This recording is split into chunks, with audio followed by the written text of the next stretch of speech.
G'day guys, just a quick video this time. Just going to run through all these bits and pieces that I've been meaning to do for a while, but they're not really big enough jobs to do by themselves. I'm going to be installing 2 GPOs into a load center off the inverter, so that's going to be RCD protected now. I'm going to be moving some light brackets around, installing clotheslines to help dry beach towels and stuff like that, and I'm just going to be installing a quad mount charging head to the dash, the center storage space on top. That's just going to be sticky down, and that'll give me better access to maps and things like that. Now that is USB powered, so we'll be picking up power for that from an existing USB power point.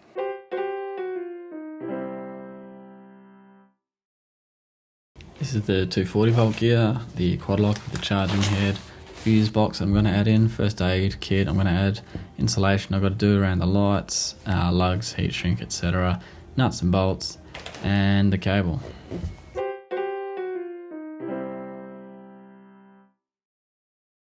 Okay, so with the inverter, you don't need to run RCD protection unless you are doing hard wiring into the canopy or something like that. If you're just plugging in a laptop or some other form of charger or something, it's not as essential. The inverter I've got, 600 watt from Enerdrive, it only comes with the one output. I just wanted to convert that to 2 outputs, but then I thought at the same time I may as well change it to RCD protection just in the future.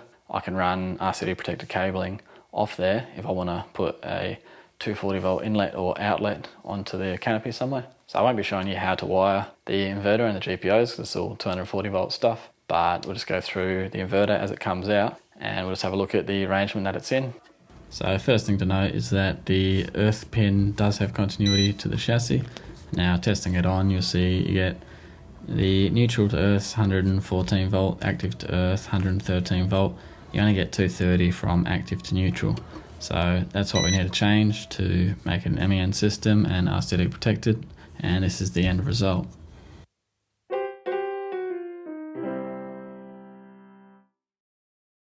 So next I just moved some of the Rock 20 light brackets further to the outside of the channel by lifting the 270 degree awning. I just pushed that bracket for the light underneath the awning bracket, put a longer bolt in and bolted both down together. What this means is that the light can spread a little bit further past the canopy and just spread the light a little bit further. It's just a little bit of a better job.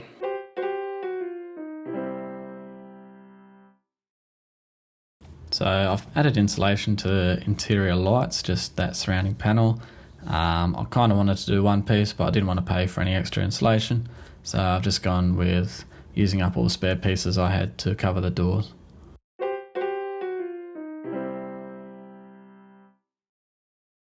Now on the right hand side of the canopy, I'm just going to set up 2 lines. So one line I'm going to set up with a figure 8 as a stopper knot on one end, and the other end will be a taut line hitch, so I can change the tension on that. The other one I'm just going to crimp both ends. I'll see which one works better. Hopefully it is strong enough to take a beach towel or wet clothes in the wind, and we'll just see how we go with that. 2 shoelaces. I'm going to tie them from one bolt to the other. These M8 eyelets. These are cable ring lugs, M8. So this first line I'm going to do with knots. The second line I'm going to try and crimp it, and I'll see which one lasts longer. Crimping will look neater, but it might not be as strong. So with this one we can adjust it just by feeding it through. This one is different. It's just going to get crimped.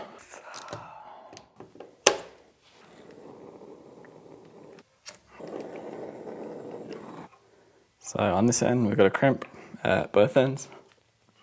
This one is a figure 8 to stop it coming through, and then we can just alter the length at this end by feeding more through, getting more tension.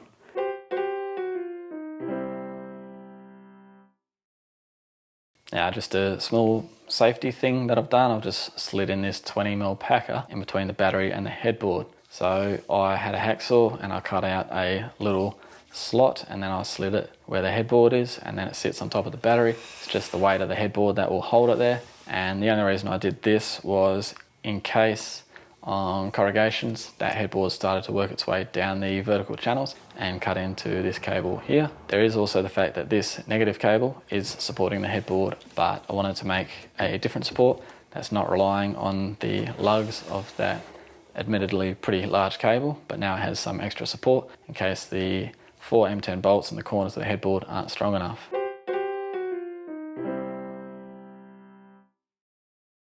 So another thing I've changed, I've moved the SIG socket to the far left hole. I have added in another USB-C outlet. This one is a twin USB-C outlet. I had to order it off Amazon because for some reason nobody else stocks twin USB-C outlets, which I don't understand because USB-A is useless and annoying. But anyway, I found USB-C outlet on Amazon. However, I changed the power to become switched because I don't like all the little LEDs and stuff. I'd rather they were just a normal USB-C outlet. But now that power is switched, so I can isolate those.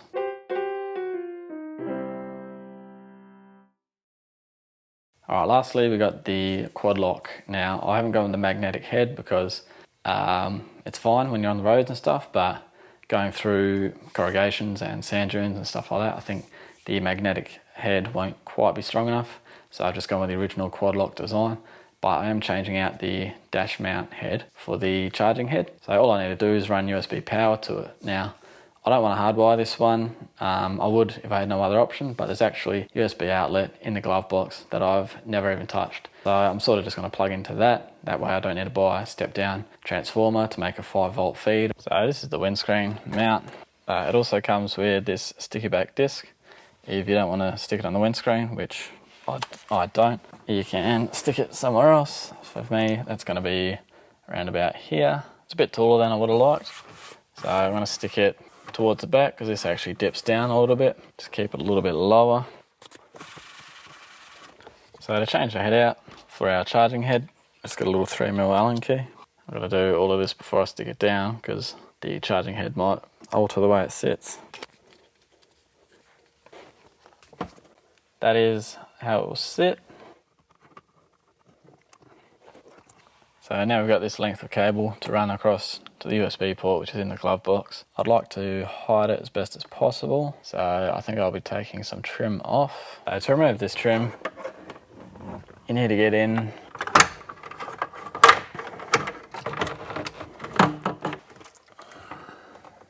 so I've got this bit of trim off, just drilled the smallest possible hole.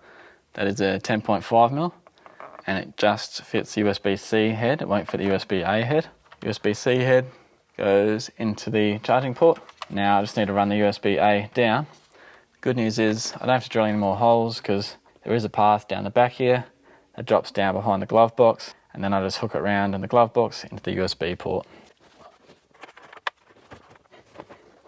So that's the port down here. Now we just feed that back, roll up any excess length, tape it off, plug it in, and we're done. So every time we get out of the car, the phone will be charged. We won't have to use up any of the lithium to charge our phones. It is nice and hidden. So this was my last storage space because I used the switch panel down below, but this will actually take up less room than my phone would when it was sitting flat in there, so it's a pretty good mod to do.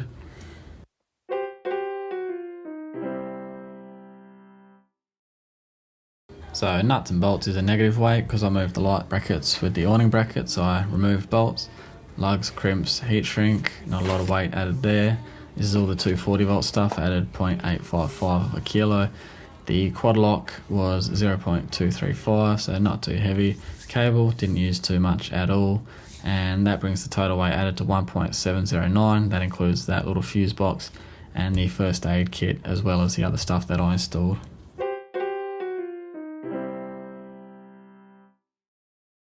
So that's it for that one, just a lot of little odd jobs that needed doing, nothing amazing, but price list is up here. And yeah, thanks for watching. We'll jump to the end screen with the total build cost and total weights.